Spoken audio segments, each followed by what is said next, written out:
सबसे पहले भगवान भोलेनाथ के चरणों में प्रणाम करती हूँ, मेरा प्रणाम स्वीकार हो। आदिशक्ति माँ भवानी गौरा के चरणों में प्रणाम करती हूँ, मेरा प्रणाम स्वीकार हो। सभी देवी देवताओं के चरणों में प्रणाम करती हूँ, मेरा प्रणाम स्वीकार हो।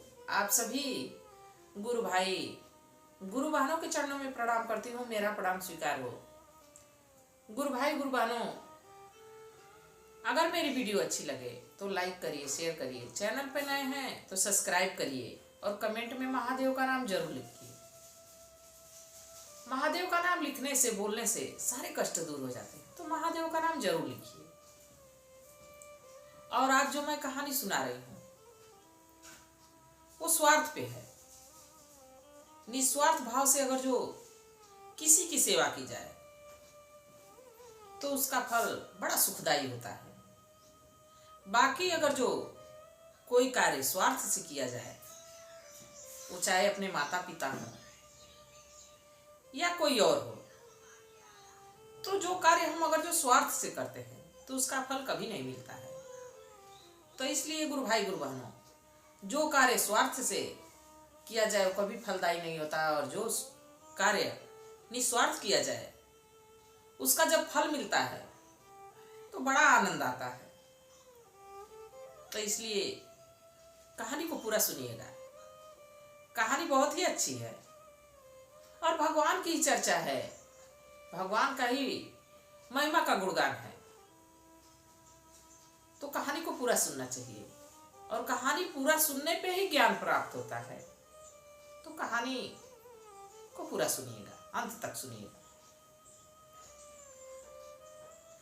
ये कहानी एक गाय चरवाहे बच्चे की है, ग्वाले की है, जो अपने गाय को चराने वो जंगल में जाया करता था। रोज गाय चराने वो जंगल के तरफ जाता था, और उस जंगल में एक गुरुकुल था। गुरुकुल में कुछ अच्छे घर के बच्चे जाके पढ़ाई किया करते थे, और कुछ गरीब बच्चे भी वहां जाके पढ़ते थे, क्योंकि वहां के जो गुरुजी थे वो निःशुल्क शिक्षा देते थे, निःशुल्क पढ़ाई कराते थे, कभी कोई पैसा रुपया नहीं लेते थे।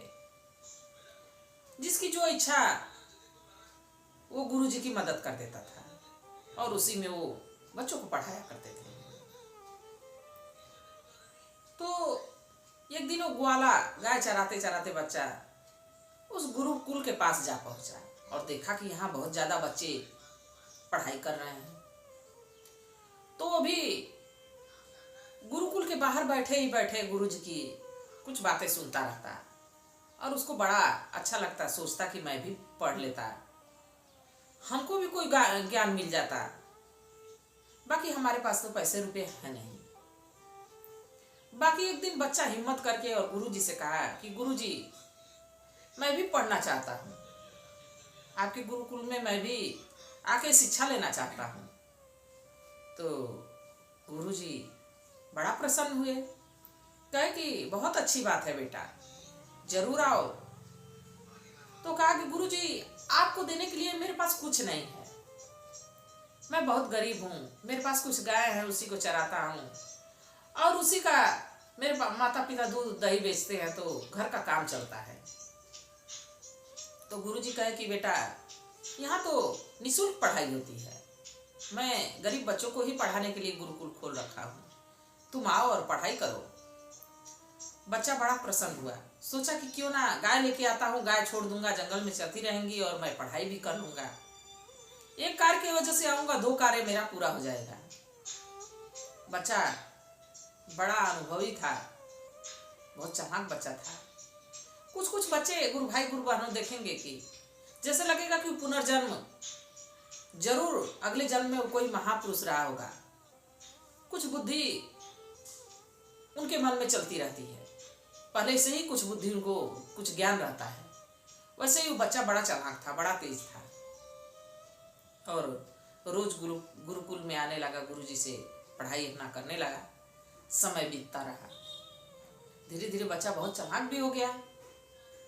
अब धीरे धीरे समय कटता रहा, बच्चा भी बड़ा होते रहा। 3-4 साल समय बीत गया, कब उसको पता ही नहीं चला, और उसकी पढ़ाई भी गुरुकुल से पूरी हो गई। तो कहा कि गुरुजी, आपको देने के लिए मेरे पास तो कुछ है नहीं, मैं क्या आपको गुरु दक्षिणा दूं। तो गुरुदेव कहे कि बेटा मैं तो कुछ मांगा नहीं है, अगर जो तुम्हारी शक्ति में कुछ होगा तो हमको दे देना। तो उसका ध्यान गायों पे आया। तो क्या किया कि एक गाय थी, थोड़ी बूढ़ी थी, बाकी दूध ज्यादा देती थी। 12 लीटर सुबह 12 लीटर शाम को दूध देती थी। क्या किया कि वो बच्चा उस गाय को गुरुजी को दे दिया। बड़ा प्रसन्न था। गुरुजी को गाय गुरु दक्षिणा रूप में दे दिया। गुरुजी बड़ा प्रसन्न हुए, कहे कि चलो अच्छी बात है, और गाय दे के वो ग्वाला चला गया। गुरुजी भी बड़ा प्रसन्न, सारे वहाँ शिक्षक जो रहते थे सभी प्रसन्न, गाय की सेवा करते, दूध निकालते, सब लोग दूध दही खाते। अब धीरे धीरे समय बीतता रहा। बाकी उस ग्वाले को एक दिन बड़ा पछतावा हुआ, क्योंकि गायों में सबसे बूढ़ी गाय थी, सबसे ज्यादा दूध देती थी। उसको एक पछतावा हुआ कि मैं तो सबसे बढ़िया गाय जो थी गुरुजी को दे दिया। ज्यादा दूध देती थी, दूध बिकता था तो इससे घर का खर्च चलता था, और मैं उसी गाय को गुरुजी को दे दिया हूँ। गुरु भाई गुरु बहनों, कोई कार्य ऐसा करना चाहिए कि पछतावा ना हो, और ताव में आके कुछ ऐसा कार्य नहीं कर देना चाहिए जिससे बाद में हम पछताएं कि क्यों ऐसा कर दिए। छोटी ही गाय दे देते, गुरु दक्षिणा देना था तो कोई और ही गाय दे देते, कम से कम ये पछतावा तो नहीं होता कि मैं गुरुजी को अपनी गाय बढ़िया वाली दे दिया। अब वो पछताने लगा, तो सोचा कि क्यों ना चल के गुरुजी से मैं वो गाय मांग लेता हूँ। सोचते सोचते 2-3 दिन परेशान हो गया, तो कहा कि गुरुजी से चल के अपनी गाय मांग लेता हूँ कि अच्छी वाली गाय तो मैं आपको दे दिया, दूध देने वाली, मैं अपनी गाय ले जाऊंगा। तो ग्वाला एक दिन गुरुकुल पहुंचा। गुरुजी उस बच्चे को जब देखे तो बड़ा खुश हुए कि मेरा पुराना शिष्य आया। कहे बेटा बहुत दिनों बाद दिखे हो आश्रम में, गुरुकुल में। तो कहा कि हाँ गुरुजी, मैं जो गाय आपको दिया था उसको ले जाने आया हूँ, क्योंकि हमारे गायों में सबसे बढ़िया गाय वही थी, ज्यादा दूध देती थी, बिकता था तो घर का खर्च चलता था, और वो गाय मैं आपको दे दिया हूँ, और इस समय हमारी कोई गाय दूध दे नहीं रही। गुरुजी कहे कि अच्छी बात है, वो गाय हमारी थी नहीं, तुम्हारी थी, तुम हमको दिए, और गाय आज भी तुम्हारी है, तुम ले जा सकते हो। तो ग्वाला बड़ा प्रसन्न हुआ और गाय को लेकर चला गया। अब जो गुरुकुल में बच्चे रहते थे वो बड़ा उस पर नाराज हुए। गुरुजी से कहे कि गुरुजी, जब गाय दिया तब भी आप कहे कि बहुत अच्छा किए गाय दिए, और जब लेके चला गया तब भी आप कह रहे हैं कि बहुत अच्छा हुआ गाय ले गया, ये क्या बात हुई। तो गुरुजी कहे कि शिष्यों, कोई काम स्वार्थ में नहीं करना चाहिए। अगर जो वो गाय हम लोग के पास थी तो हम लोग तो स्वार्थ में उसका कार्य कर रहे थे, क्योंकि वो दूध देती थी, और इसी लालच में हम लोग उसका नहलाना धुलाना पूजा, वो दूध दही देती थी तो उससे हम लोग खाते थे, स्वार्थ जुड़ा हुआ था।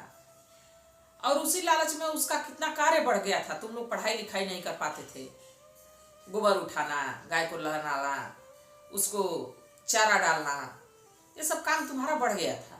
चलो जाने दो, अच्छा हुआ कि गाय लेके चला गया। तो सारे शिष्य समझ गए इस बात को कि चलो काम बढ़ गया था, काम खत्म हुआ, गाय लेके गया, अब हम लोग अपनी पढ़ाई पे ध्यान देंगे। और उधर वो ग्वाला गाय लेके तो चला गया। 2-4-10 दिन बीता। अब धीरे धीरे गाय पुरानी भी हो चली थी, दूध कम देती थी। अब ग्वाला का बड़ा फिर पछतावा होने लगा कि जो चीज मैं गुरुजी को दे दिया था गुरु दक्षिणा में, वो वापिस मैं क्यों लेके चला आया हूँ।